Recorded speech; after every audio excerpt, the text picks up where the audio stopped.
I've stenciled many surfaces, and now we're headed into the kitchen, and I'm going to show you how to stencil a cake using just a few simple ingredients.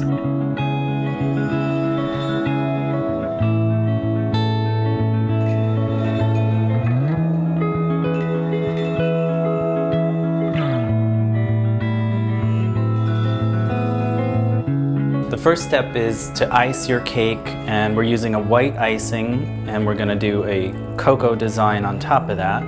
So you're just you want it super flat and even. This way, when we put the stencil on top, it'll be the smoothest surface to cocoa on.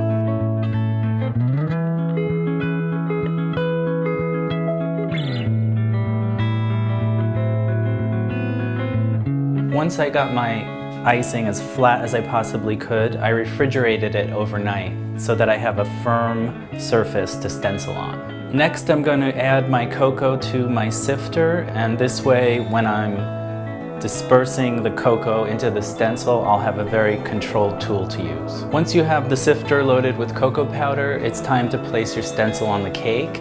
And a tip I have, you could place it right on the cake, but the icing might pull off a bit with the stencil.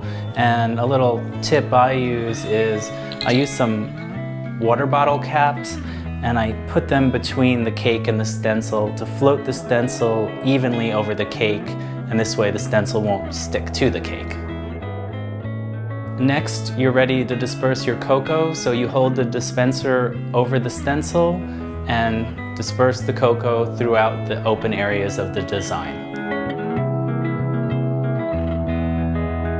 Once you've lifted your stencil and you see your design, you can touch up any areas with some extra icing and your spatula. So now you have your customized cake, and it's probably going to taste even better because it looks so good.